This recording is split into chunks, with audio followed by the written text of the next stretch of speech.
Hi everyone, this is Iris, and today I'm going to be showing you guys how to do this non-traditional wedding hairstyle.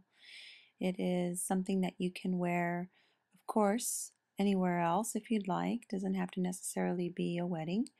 It can also be a bridesmaid hairstyle, or you choose. I think it's very non-traditional, and hopefully you guys will like it. I am featuring the Sebastian and BH Cosmetics. There's an expiring coupon code in the information box. The first thing that I did is I started using the 10 color concealer palette. I did recently break out pretty terribly because I've been under a lot of stress. A couple of things have happened and I haven't been sleeping well, and so it's all kind of like piled up on me and it's showing on my face. And so this concealer is great for covering up all of those flaws. Then I went ahead and applied my regular makeup, and I made sure to cover up all the way to my hairline, my ear, my jawline, and even down at my neck. This is my regular makeup, of course. And then I set everything with a powder. You can use any powder that you like. And this is just going to finish up the look and make it look flawless overall. Now, this isn't something that I do every day. This is just for a very, very special occasion. And once I was done with all of that, this is what my skin just kind of like looked like. It's like you can still see it, but there's no redness. Then I'm using this palette, which has the eyeshadows as well as the blush. And I'm using this real pinky, shimmery eyeshadow, and I'm just applying that all over my eyelid. So that's what it looks like. Then I'm using this gold shadow, and I'm going to apply that on my lids over the pinky type of shimmery shadow that I used earlier. And that's what it'll look like there. And then you can apply your favorite eyeliner. I'm keeping it very natural looking because I'm going to be applying false lashes. So there are the false lashes. And then I'm just going to line the 1/3 of the corner of my eye, like so. I don't really want to line all the way through because I want to keep it very natural looking, like this. And then I'm going to be using this eyeshadow from the matte palette, the BH Cosmetics 88 palette. And I'm just going to use it to kind of like shape and define my brows. Now again, I don't do this every day. This is just something that you can do for a special occasion. And just making sure to cover all the way through. And then I'm going back to that blush palette, and I'm going to go ahead and use this real pink shimmery blush. It is so beautiful. It has some gold shimmer in it, and it just looks so pretty when the light hits it. A little bit of concealer on my lips, and then I'm going to go ahead and line it with my favorite liner and fill that in with the same liner. This is just going to help my lip color last a lot longer. And I want to keep my lip color very natural. So I'm going to go ahead and use kind of like this goldy color, and I'm just going to put that over my lips. Because especially if you're going to be the bride, you don't want to put like bright red lipstick all over your groom. So I'm using this little trick that I learned from Candy Johnson. I'm just taking a little bit of the eyeshadow from the shimmer palette, and I'm just applying it right at the where the light hits my lips, and then over at my cheekbone area. So that's my makeup there.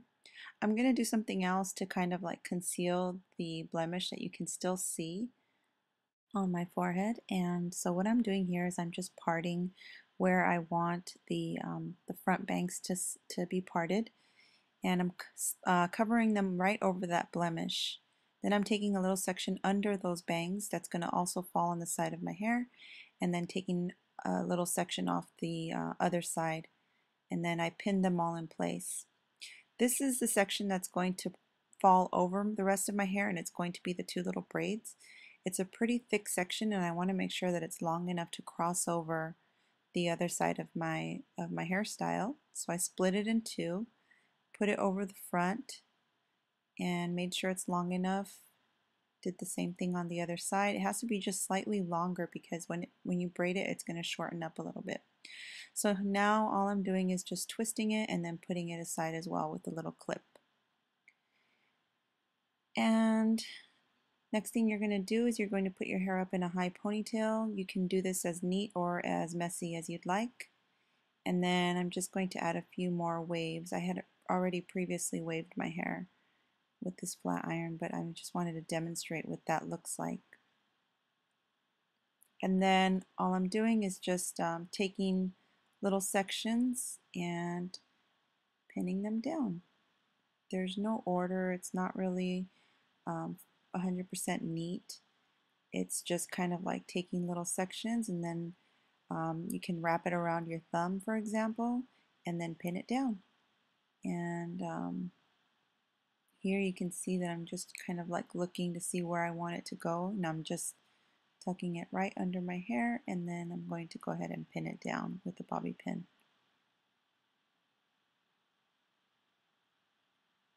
So there's one that I put down, and then another one right on top of it, so it gave it kind of like a layered look. And this one I'm going to put on top of the second one that went on top of the first one. It's just going to be slightly lower, and then I'm going to go ahead and pin it down.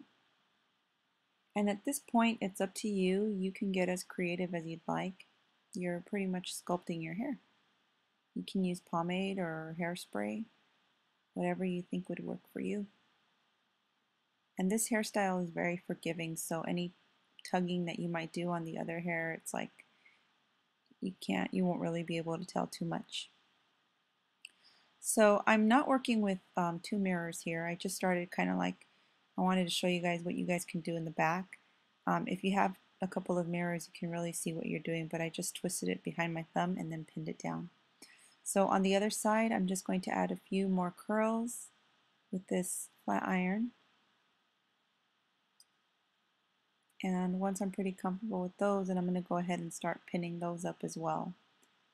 So I just kind of created like an S shape there, and then pinned it down, and just kept taking sections of my hair and then twisting it and pinning it down until I was really comfortable with the look. You may have to like start all over again if you don't like the way some of the curls look. You may have to tuck some of them under the rest of the hair, depending on how neat you want this look to end up. And so just doing like some final touches in the whole like back and sides of my hair, making sure there aren't any stragglers. You can grab another mirror and then just look in the back of your head to make sure that everything is neatly placed. Because since this look is a little messy, it tends to get a little crazy.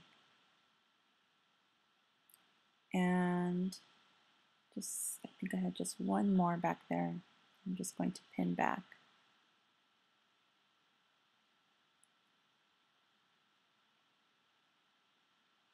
Okay.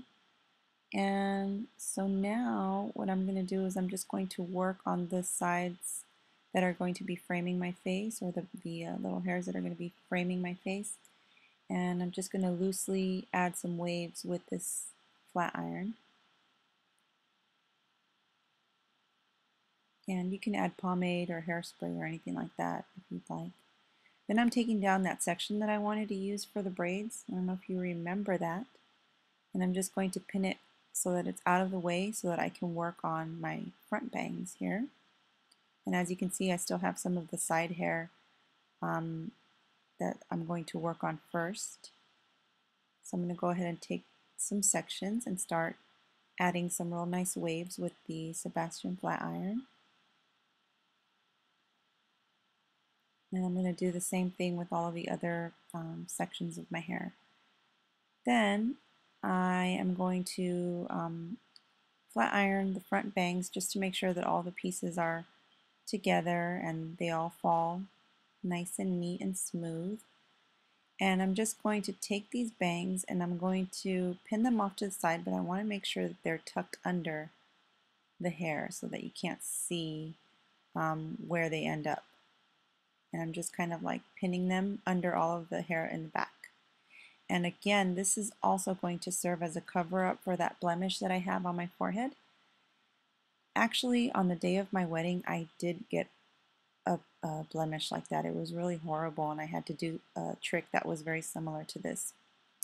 So I have two strands here and I'm braiding one strand. That's going to go over the top of my head. And then I'm going to go ahead and pin it behind so that you can't see the bobby pin and it's pinned, behind and under all the hair. Now here comes a real tricky part. Um, you know how when you hold on to someone like elbow to elbow, that's what you're going to do with one of the strands of the braid. You're going to wrap it around the edge of your bangs without disturbing your bangs. And you're going to do it once and then just another time at the end. So it's not like the whole braid is attached to the bangs. It's just like two sections. And try not to tug or pull on it.